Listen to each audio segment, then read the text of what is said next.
कुंडली खोलिए और देखिए कि आपकी कुंडली में शनि, मंगल और राहु कितने मजबूत हैं, पाप ग्रह। आप यकीन मानिएगा, आज के इस युग में उनके लिए कुछ भी असंभव होगा ही नहीं, असंभव होगा ही नहीं।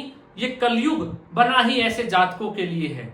जो आज का विषय है, जिसमें मैं आपको सूत्र बताने जा रहा हूं, ऐसे जातक के पास भौतिक और सांसारिक सुख, सभी प्रकार का सुख ऐसे जातक को प्राप्त होगा। उनके लिए कुछ भी असंभव इस धरातल पर कोई चीज नहीं होगी।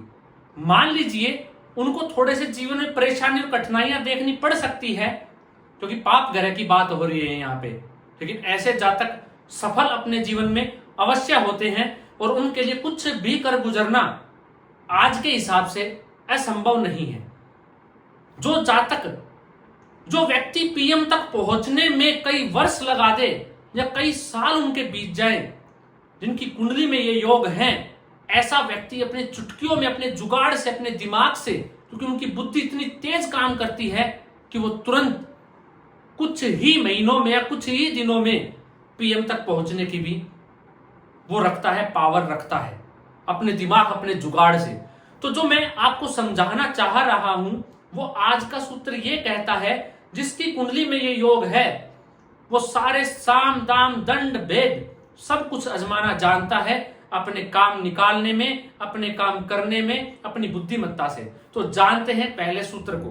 प्रिय दर्शकों, अगर बुध की युति जन्म कुंडली में पाप ग्रहों के साथ, शनि, मंगल या राहु के साथ नवम भाव में हो जाए, क्यों प्रिय दर्शकों, बुध बुद्धि है और नवम भाव भाग्य का भाव है। यहां पे जब पाप ग्रहों के साथ युति बनेगी तो ऐसा जातक अपने तिगड़मबाजी से, अपने हर दिमाग को यूज करके, अपनी पावर को यूज करके हर वो काम करने में सक्षम होगा जो मैं आपको बताने जा रहा हूं। लेकिन प्रिय दर्शकों, यहां पे एक बात याद रखनी है आपको, मैं यहां पे सिर्फ सांसारिक और भौतिक सुख की बात कर रहा हूं, दूसरे सुख की बात नहीं कर रहा हूं। आध्यात्मिक सुख या शांति अंतरात्मा से वो ऐसे जातक को प्राप्त नहीं होगी। यहां पे सांसारिक और भौतिक सुख की बात हो रही है।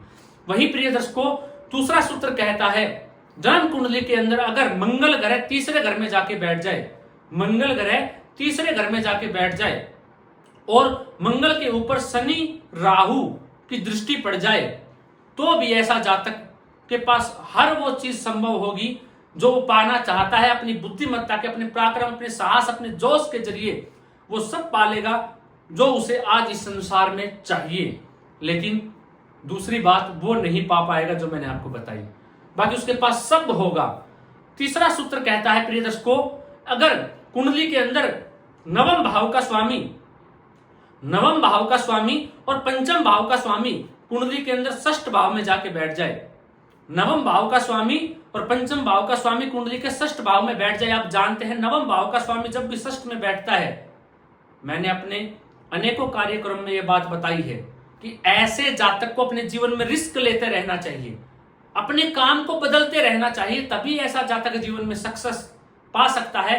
और वहीं पंचम भाव का स्वामी षष्ठ में बैठ जाए, मान लीजिए आपकी शिक्षा अच्छी नहीं हुई हो, क्योंकि पंचम भाव का स्वामी षष्ठ में बैठा है, आपकी शिक्षा ज्यादा बढ़िया ना हुई हो, आप उस प्रकार से नहीं पढ़ पाए जीवन के अंदर, लेकिन मेरा दावा है जिसकी कुंडली में ये योग है, जो बहुत पढ़े लिखे आदमी होंगे, जिनके पास खूब पुस्तकों का ज्ञान होगा, अगर वो भी आपसे ज्ञान ना ले तो किस सूत्र का फायदा ही क्या प्रिय दर्शकों आपकी कुंडली में होने का।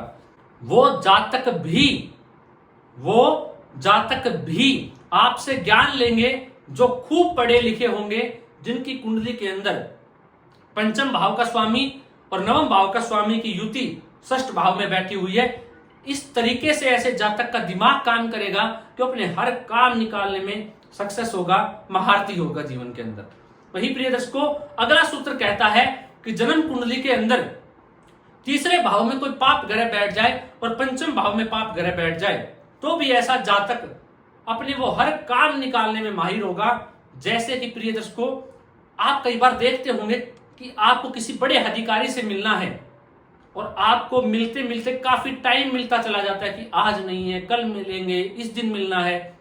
लेकिन जिनकी कुंडलियों में ये योग होंगे, ऐसा जातक तुरंत अपने दिमाग के बलबूते तिगड़मबाजी से तुरंत श्याम दाम दंड भेद अपना के वहां तक पहुंच जाएगा और जो काम करवाना है वो करवा के भी आ जाएगा।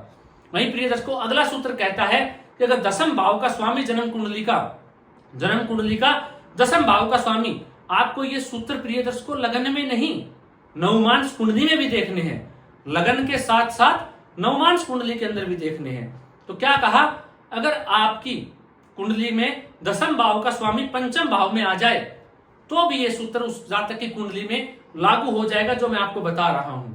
वही प्रिय दर्शकों, आखिरी सूत्र कहता है कि मंगल, शनि और राहु की युति जन्म कुंडली के पंचम भाव में हो जाए तब भी यह सूत्र लागू हो जाएगा। ऐसा जातक बड़ा ही तिगड़मबाजी, दिमागदार हो जाएगा।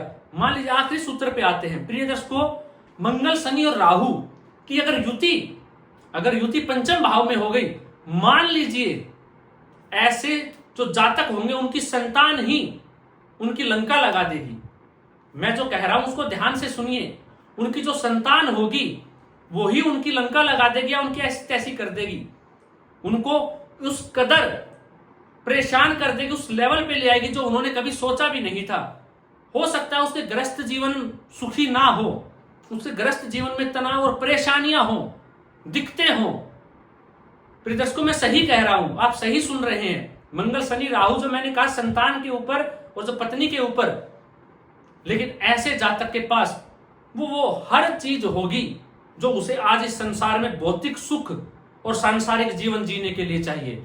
धन दौलत ऐशो आराम सब होगा, लेकिन ये दिखते उसको होती रहेगी। इसलिए मैंने कहा आध्यात्मिक और जो दूसरा सुख है आपके जीवन का वो आपको प्राप्त नहीं हो पाएगा।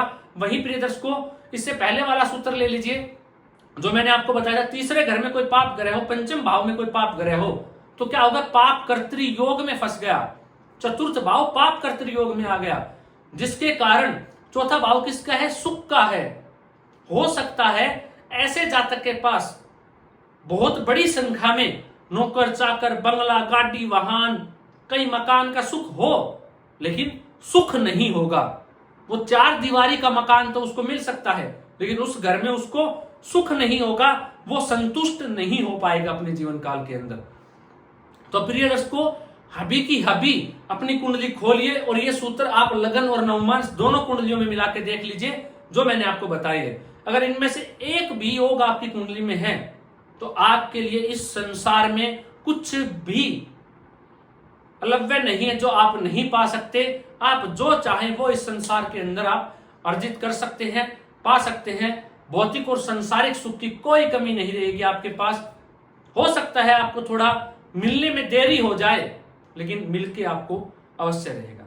आशा करता हूं आप समझे होंगे आज के विषय को। अगर आपको विषय में कोई दिक्कत या सूत्र समझने में कोई परेशानी आई है तो आप कमेंट के माध्यम से पूछ सकते हैं। आज के लिए इतना ही, इजाजत दीजिए मुझे। नमस्कार।